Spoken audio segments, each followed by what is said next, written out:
넛지의 사전적 의미는 팔꿈치로 슬쩍 찌른다는 뜻으로 타인의 선택을 유도하는 부드러운 개입을 말합니다. 저희가 넛지라는 책을 소개하게 된 이유가 바로 여기에 있습니다. 넛지는 세금도, 벌금도, 보조금도, 정치적 지시도 아니기 때문이죠. 모든 정책은 무언가를 장려하거나 혹은 무언가를 금지함으로써 원하는 목표를 달성하고자 합니다. 하지만 앞에서 말한 세금, 금지 명령 등은 기본적으로 반발이 크고 비용에 비해 효과가 미미할 때도 많습니다. 그리고 무엇보다 플레이에서 활용하기 어렵죠. 그래서 여러분이 정책을 설계하실 때 활용하실 수 있는 가장 실용적이고 효과가 좋은 방법은 넛지일 것입니다. 그럼 지금부터 넛지의 기본적인 개념을 보도록 하겠습니다. 우리는 살면서 수많은 선택을 합니다. 어떤 교수님의 수업을 들을지부터 시작해 사소하게는 점심에 무엇을 먹을지까지도 말이죠. 하지만 과연 인간은 언제나 합리적인 선택만을 할까요? 우리는 자극적인 식단과 야식은 비만을 유발하고 건강에 좋지 않다는 것을 누구나 잘 알고 있습니다. 하지만 막상 균형 잡힌 식단을 언제나 실천하는 사람은 드물죠. 이는 우리가 아인슈타인처럼 생각하고 구글 클라우드처럼 많은 정보를 기억하며 단비처럼 강력한 의지력을 행사하지 못하기 때문입니다. 인간에게는 두 가지 사고방식 시스템이 있습니다. 하나는 즉각적이고 본능적이며 노력이 필요 없는 자동 시스템입니다. 지금 우리가 비행기를 타고 있는데 갑자기 난기류를 만났다는 가정을 해봅시다. 우리는 본능적으로 불안하고 두려운 감정이 발생할 것입니다. 이것이 자동 시스템입니다. 우리의 노력과 생각이 필요 없죠. 그와 동시에 우리 뇌에서는 또 다른 생각을 합니다. 비행기 사고는 로또에 당첨될 확률보다 낮아. 그리고 만약 사고가 발생하더라도 생존 확률은 매우 높아. 그러니까 과도하게 걱정할 필요는 없어. 라고 말이죠. 이것이 느리고 의식적이며 노력이 필요한 또 다른 사고방식인 수포 시스템입니다. 만약 인간이 수포 시스템만으로 모든 것을 해결한다면 언제나 합리적인 판단을 할 수 있었을 것입니다. 하지만 인간은 주의력, 자제력, 기억력에 한계가 있고 무엇보다 바쁘기 때문에 하나하나 수고하지 못하고 대부분 자동 시스템에 의존하고 여기서 문제가 발생합니다. 한참 뒤에 결과가 나타나는 선택지, 어렵고 빈도가 낮은 선택지에서 합리적인 선택을 할 가능성이 매우 낮아집니다. 사례를 하나 들어보겠습니다. 여러분은 옷을 어떻게 구매하시나요? 아마 대부분이 여러 옷을 선택하고 비교하며 실제로 입어보고 난 후에야 구매를 결정하실 겁니다. 하지만 우리가 은행의 권유로 적금을 들 때는 어떤가요? 무슨 말인지는 잘 모르겠지만 듣다 보니 괜찮아 보이는 것 같다. 얼떨결에 서명을 하고 싶은 만에 은행을 나서는 모습을 어렵지 않게 떠올리실 수 있으실 겁니다. 우리에게 더 큰 영향을 미칠 수 있는 것이 후자임이 명백하지만 정작 이런 중요한 선택지에서는 우리는 자동 시스템에 의지해 비합리적인 선택을 하고는 합니다. 이것은 우리가 마주한 선택의 문제가 어렵고 경험이 적으며 비용은 지금 지불해야 하지만 이익은 나중에 돌아오는 선택지이기 때문입니다. 그렇다면 인간이 이러한 선택지에서 더 나은 선택을 할 수 있는 방법은 없을까요? 앞에서 말했던 식단의 예시를 다시 한번 떠올려 봅시다. 사람들의 건강을 향상시킨다는 바람직한 목적을 달성하기 위한 수단은 여러 가지가 있을 겁니다. 그중 가장 대표적인 수단인 세금으로 문제를 한번 해결해 보도록 하죠. 사람들의 건강을 개선하기 위해 설탕에 세금을 매겼다고 합시다. 이는 분명히 효과적일 것입니다. 하지만 비용이 많이 들고 반발 또한 클 것이라는 건 다들 쉽게 예상하실 수 있을 겁니다. 그렇다면 이 문제를 해결할 수 있는 더 부드러운 방법은 없을까요? 편의점이나 마트 매대의 물건이 사람들의 구매 욕구를 최대화하는 방식으로 배열되어 있다는 것은 모두가 알고 있는 사실이죠. 그리고 이러한 방식으로 구내식당 음식 배열 순서를 바꿔본다면 어떨까요? 건강한 메뉴는 사람들이 접근하기 쉬운 곳에, 그러지 못한 메뉴는 먼 곳에 배치하는 방식으로 말이죠.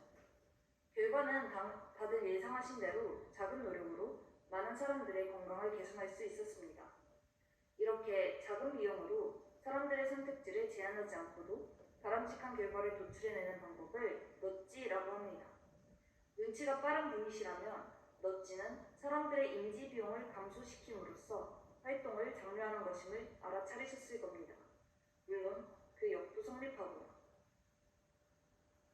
우리는 흔히 국가가 개인의 선택에 직접적으로는 물론 간접적으로 개입하는 것 역시 개인의 자유를 침해하여 바람직하지 않다고 생각합니다.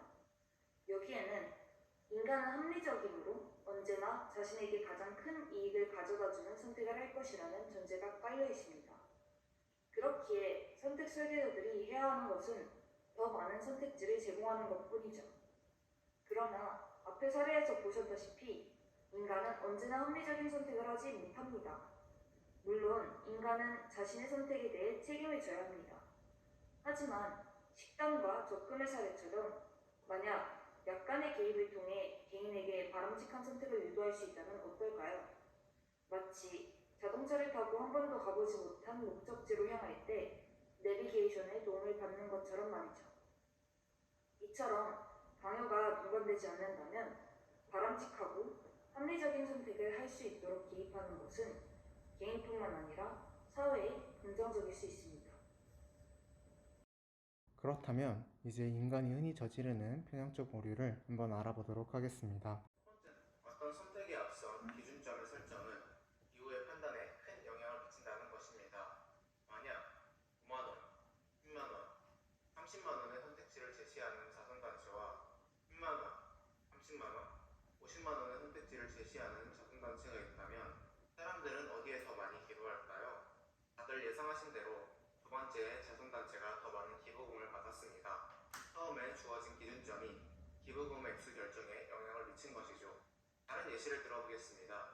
어떤 설문에서 첫 번째 질문이 당신은 얼마나 행복합니까? 라는 질문이고 두 번째 질문이 데이트를 일주일에 몇 번 하나요? 라는 질문일 때는 앞선 질문이 나중의 질문에 큰 영향을 미치지 않습니다. 하지만 만약 데이트를 일주일에 몇 번 하나요? 가 첫 번째 질문, 얼마나 행복하나요? 가 두 번째 질문인 경우 두 질문의 응답 간의 상관관계가 매우 높아집니다. 행복한 정도를 묻기 전에 데이트 횟수를 물어보면 데이트 횟수라는 요소가 행복의 척도의 기준점이 된 것입니다. 다음으로 인간은 자주 노출된 위험을 과대평가합니다. TV에 자주 등장하는 이슈 혹은 직접 두 눈으로 본 사건의 발생 가능성을 객관적인 수치보다 높다고 판단하는 것이죠. 제가 지금부터 두 단어를 말할 텐데 단어 중 더 위험하고 두려운 단어를 선택해 주시면 됩니다. 테러, 현실, 그리고 살인, 극단적 선택.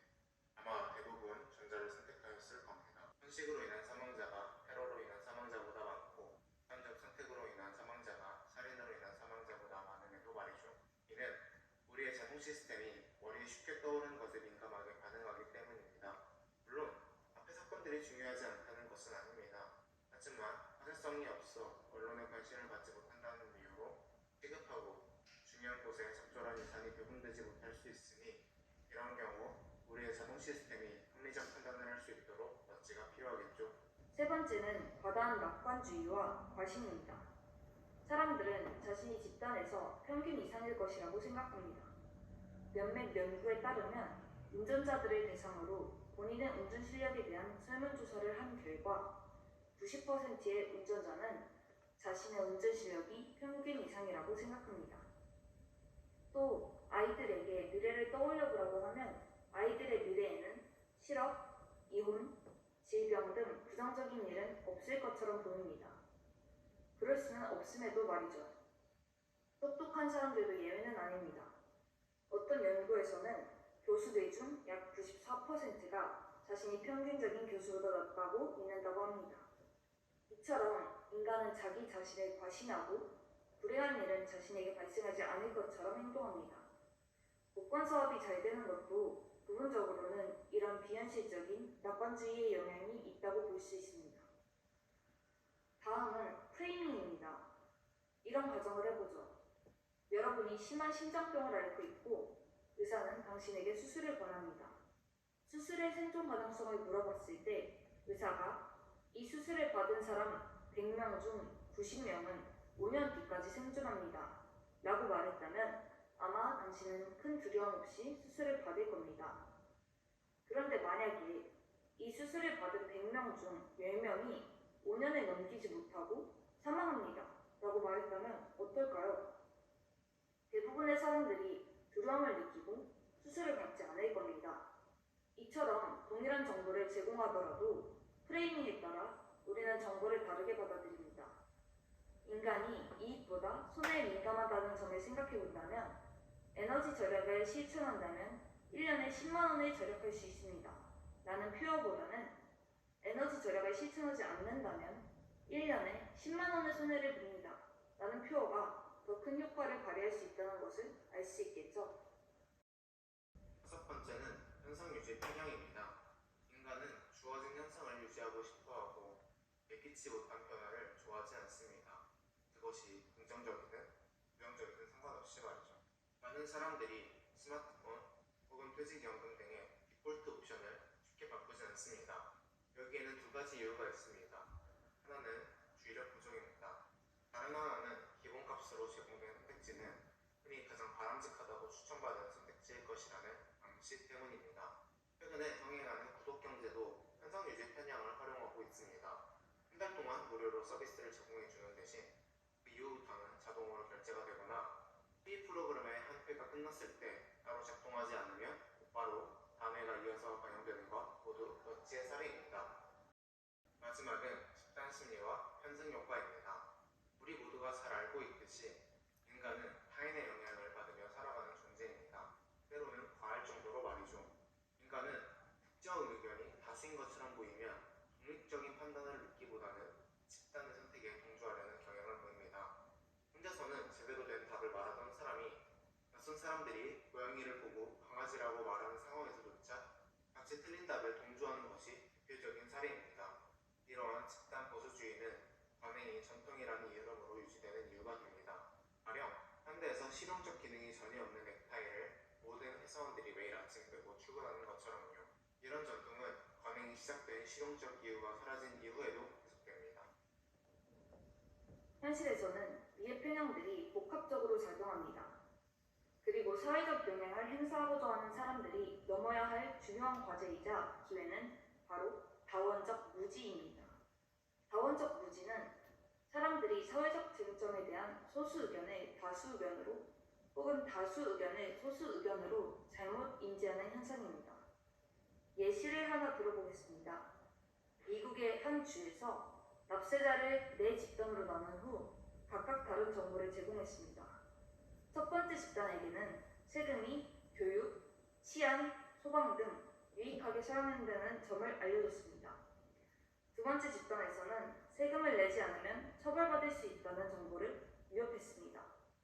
세 번째 집단에서는 세금 신고 양식서 작성에 어려움을 느낄 때 도움을 받을 수 있다는 정보를 제공했습니다. 마지막 집단에는 주민의 90% 이상이 성실하게 세금을 납부했다는 사실만 전달했습니다. 그리고 4집단 중 한 집단의 세금 납부 이행률이 월등하게 높았는데 어디일까요? 다들 예상하셨다시피 바로 4번째 집단이었습니다. 일부 납세자가 납세 의무를 지키지 않았던 주요한 이유가 언론 매체에서 탈세자의 사례를 자주 접해서 다른 사람들이 성실하게 세금을 납부하지 않는다는 오해 때문이었던 것입니다. 즉, 바람직한 행동이든 그렇지 않은 행동이든 다른 사람들이 어떻게 행동하는지 알게 함으로써 그 행동을 장려할 수도 억제할 수도 있다는 것이죠. 지금까지 너치의 기본 개념과 인간이 저지르는 오류를 알아보았습니다. 너치는 모든 문제의 열쇠는 아니지만 꽤 많은 문제에서 사람들이 선택의 자유를 누리면서 더 나은 선택을 할 수 있게 합니다. 그렇다면 이제 너치의 구체적인 사례를 한번 알아보도록 하겠습니다. 여러 사례들 중에서 신용시장에서는 실제로 너치를 활용해서 사람들의 선택을 어떻게 바꿀 수 있는지에 대해서 알아보겠습니다. 우리를 함정에 빠뜨리는 신용시장에서는 크게 모기지, 학자금융자, 신용카드 이 3가지 주요 대출 시장에서 너치를 가하는 것이 도움이 될 수 있다는 것에 대해 말하고 있습니다. 모기지에서는 수수료와 이자 보고를 요구하는 것, 그리고 리캡 전략을 활용함으로써 너치를 통해서 문제를 해결할 수 있고, 학자금 융자 파트에서는 학자금 보조 신청서를 간소화함으로써 학생들이 민간 부분의 고금리 학자금이 아니라 저금리로 정부에서 운영하는 학자금 융자를 받을 수 있도록 유도하고, 또한 학자금 저축 계좌를 많이 만들 수 있도록 함으로써 학자금 융조를 덜 받게 만드는 부분에 대해서 이야기하고 있습니다. 마지막으로 신용카드 부분에서는 디폴트 옵션으로 일부 대금만 납부하는 것이 아니라 전체 대금을 자동적으로 납부하게 함으로써 신용카드 빚을 줄일 수 있다고 이야기하고 있습니다. 모기지, 학자금 융자, 신용카드 이 세 가지 부분에서 선택 설계에서 단 몇 가지를 개선함으로써 사람들이 신용시장에서 치명적인 선택을 할 수 있는 가능성을 낮추는 것을 목표로 하고 있습니다. 그렇다면 각각 모기지, 학자금 융자, 신용카드 부분에서 구체적으로 어떤 문제를 무엇을 통해 해결할 수 있는지에 대해서 알아보겠습니다.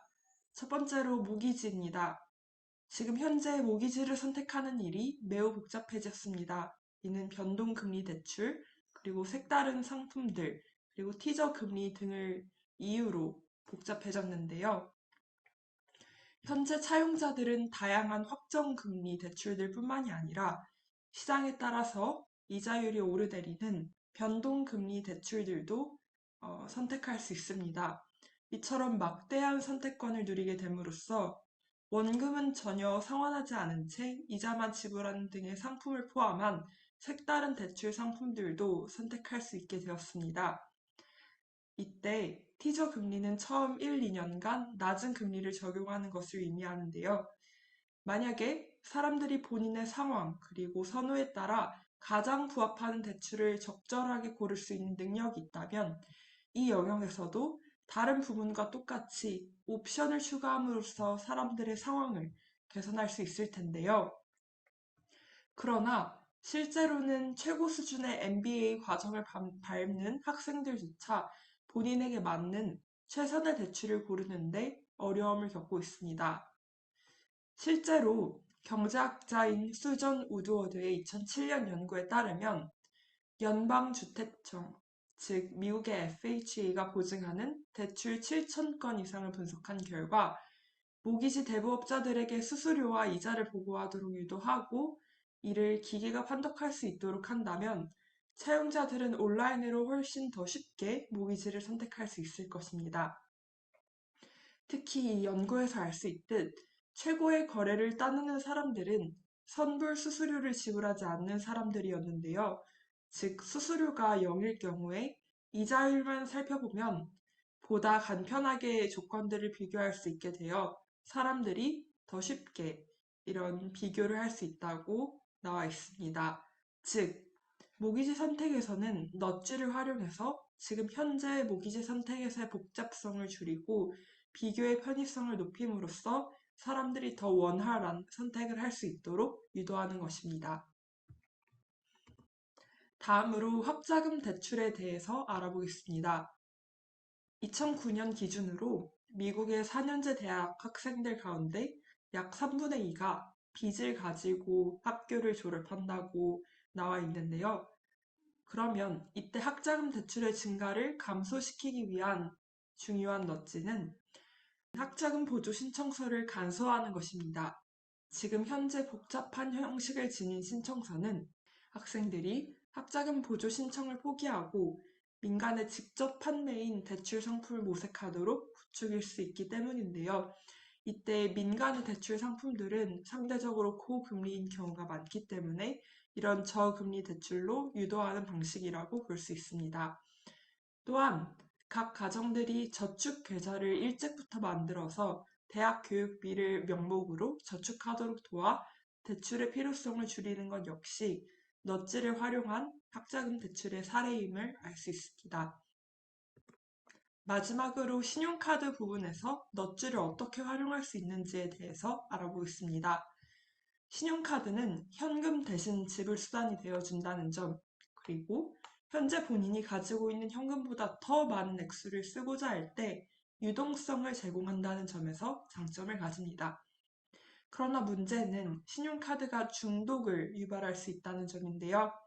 2009년 기준으로 미국인들 중 다달이 신용카드 빚을 지고 있는 수는 약 1억 1,500만 명이 넘습니다. 모기지에서 마찬가지로 신용카드 회사들이 매년 인쇄물 그리고 온라인을 통해서 1년간 발생한 모든 요금을 목록으로 만들어서 합산한 명세서를 발송하도록 규정함으로써 넛지를 활용하여 신용카드 빚이 증가하는 것을 막을 수 있을 것입니다.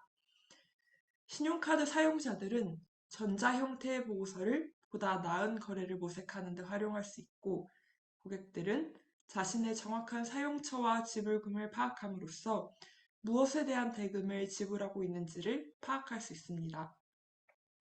또한 거래은행에서 디폴트 옵션으로 전체 대금이 아니라 최소 결제 금액만 납부하도록 되어 있는 경우가 많은데, 이때 디폴트를 전체 대금으로 자동 납부할 수 있도록 함으로써 넛지를 활용할 수 있습니다. 결론적으로 모기지와 학자금 대출, 신용카드 때문에 삶이 필요 이상으로 더 복잡해지고 있으며, 이 과정에서 사람들은 교묘하게 이용당하는 경우가 많습니다. 이러한 선택 설계에서 단 몇 가지만 개선하면 사람들이 치명적인 선택을 할 가능성을 막을 수 있을 것입니다. 우리가 사는 세상에 합리적인 사고를 하는 인간들만이 존재한다면 사회를 설계하는 데 아무런 고민도 갈등의 여지도 없을 것입니다. 어떻게 선택 설계를 하든 가장 합리적인 결론이 도출될 테니까요. 그런데 우리 모두는 대개, 가끔 어쩌면 상당수의 경우에 합리적인 행동을 하지 않곤 합니다. 따라서 앞서 말했듯 우리의 선택을 좀 더 똑똑한 방향으로 이끌기 위해 바람직한 선택 설계가 필요합니다. 미래의 지구 환경에 대한 관심이 날이 갈수록 높아지고 있는데, 환경 문제는 당장의 지금 세대들에게 큰 베네핏을 주지 않는 경향이 크기에 이를 비판하는 쪽에서는 당장의 배고픈 사람들을 우선해야 하는 것이 아니냐고 주장하는 기후변화 회의론자들이 존재합니다.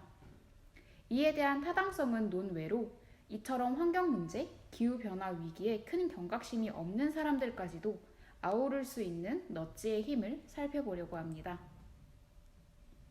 교토의정서에서 처음으로 시장 원리에 입각한 온실가스 감축 수단으로 탄소 배출권 거래 제도가 도입됐는데요. 온실가스 감축 수단을 이용해 국가와 기업들이 구체적인 목표 이행을 할 수 있도록 유도하는 방법으로 탄소 배출권 거래 제도가 도입된 것이죠. 1990년 핀란드가 세계 최초로 탄소세를 도입했고, 당해 미국의 가장 극적인 경제적 인센티브 프로그램이라고도 불리는 대기오염 방지법, 그린라이트 프로그램 등이 있었습니다. 지난해 세계은행이 발표한 보고서에 의하면 현재 25개국이 탄소세를 시행 중이라고 합니다. 탄소세가 가장 높은 나라는 스웨덴으로 탄소세율이 환산톤당 119달러로 가장 높고, 우크라이나와 폴란드가 1달러 미만으로 가장 낮습니다. 아시아의 경우 일본과 싱가포르가 탄소세를 도입했으며, 우리나라는 현재 탄소세 도입을 검토 중입니다. 기후 대응 으뜸 국가로 꼽히는 스웨덴, 핀란드, 덴마크, 북유럽 3국은 탄소세와 함께 탄소 배출권 거래 제도가 시행되어 온실가스 배출량 감축에 적극적인 행보를 보이고 있습니다.